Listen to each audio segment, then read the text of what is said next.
ಏ ಆಗಂಗಿಲ್ರಿ. ಇನ್ನು ಮೇಲಿಂದ ನಮಗೆ ಆಗಂಗಿಲ್ಲ ಅಂದ್ರೆ ತಡ್ಕೊಳಕ್ಕಾಗಂಗಿಲ್ಲ. ಎಷ್ಟಂತ ತೊಡ್ಕೊಂತಾರ್ರಿ, ಎಷ್ಟಂತ ತೊಡ್ಕೊಂತಾರ. ಮನೆಗೆ ಹೋದ್ರೆ ಹೆಂಡತಿ ಕಾಟ, ಹೊರಗೆ ಬಂದ್ರೆ ಮಂದಿ ಕಾಟ, ಹೇಳಾಕ್ ಕುಂದ್ರೆ ಹಂದಿ ಕಾಟ, ಪಾಯ್ಕಾನೆ ಹೋಗಿ ಕುತ್ಕೊಂಡಪ್ಪ ತೊಳ್ಕೊಳಕ್ಕೆ ನೀರಿಲ್ಲ, ನೀರು ಹಾಕ್ಬಿಟ್ಟಿಲ್ಲಪ್ಪ ಅಂತ ವಾಟರ್ ಮ್ಯಾನ್ ಕೇಳಿದ್ರೆ ಮೋಟ್ರ್ ಸುಟ್ಟೈತಿ ಅಂತ ಹೇಳ್ತಾನೆ. ಏನು ಮಾಡೋಣ ನಾವು, ಏನು ಮಾಡೋಣ? ಸಿಟ್ಟಿಗೆ ಏನಾರು ಮಾಡಿ ಬಾಯಿ ಮಾಡೋಣಪ್ಪ ಅಂತ ಬಂದ್ರೆ ಮನ್ಯಾಗ ಹಿರಿಯರ ಕಾಟ. ಲೇ ತಮ್ಮ, ಪಾಪ ಮಾಡಬೇಡ. ಪಾಪ ಮಾಡಿದ್ರ ಕರ್ಮನಿನ ಸುಮ್ಮನ ಬಿಡಂಗಿಲ್ಲ. ಅಡಿಕೆ ಮಂದು ಓಡಾಡಿಸಿ ಹೊಡಿತೈತಿ. ನೀನು ಸಾಯಬೇಕಾರೆ ಹಂಗ ಸಾಯಂಗಿಲ್ಲ.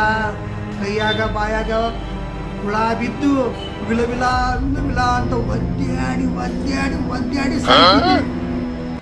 ಅಂತ ಬೇರೆ ಆಗಿರ್ಬಿಡ್ತಾರ ಅವರು. ಹಂಗಾದಾಗ ಕರ್ಮಕ್ಕೆ ಹೆದರಿ ಒಳ್ಳೆಯರಾಗಿ ಬಾಳಣಪ್ಪ ಅಂತ ಹೊಂಟ್ರ ಒಳ್ಳೆಯವ್ರನ್ನ ಈ ಸಮಾಜ ಬದುಕಾಕ್ ಬಿಡಂಗಿಲ್ಲ.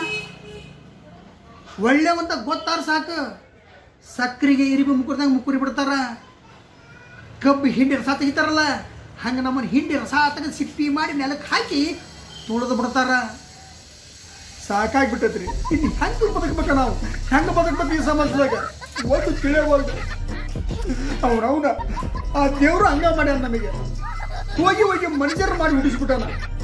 ಅದ ಒಂದು ಗುಬ್ಬಿ ಮಾಡಿ ಹುಡಿಸಿದ್ದ ಅಂದ್ರೆ ಯಾವ್ದ್ರ ಒಂದು ಹೊಲದಾಗ ಹೊಡೆ ತುಂಬ ಕಾಳು ತಿಂದು ಪುರ್ರ ಅಂತ ಹಾರಿ ಹೋಗಿ ಯಾವ್ದ್ರ ಒಂದು ಗಿಡದಾಗ ಬೆಚ್ಚಗ ಮಕ್ಕ ಮುಡಿದಿದ್ವಿ. ಹೊಲದ ಮಾಲಕ ಬಂದ ಕಲ್ ತಗೊಂಡು ಹೊಡೆದಿದ್ರೆ ಕಾಲು ಕಿಸ್ಕೊಂಡು ಬೀಳ್ತಿದ್ದೆ. ಅನ್ನಂತ ನೀ ಏನು ಮಾಡ್ತೀನಿ, ಸುಳ್ಳು ಮನೆ ತಂದ ಇದೆ ನಮ್ಮ ಹೆಟ್ಟೈತಿ, ನೀವು ಹೆಟ್ಟೈತಿ.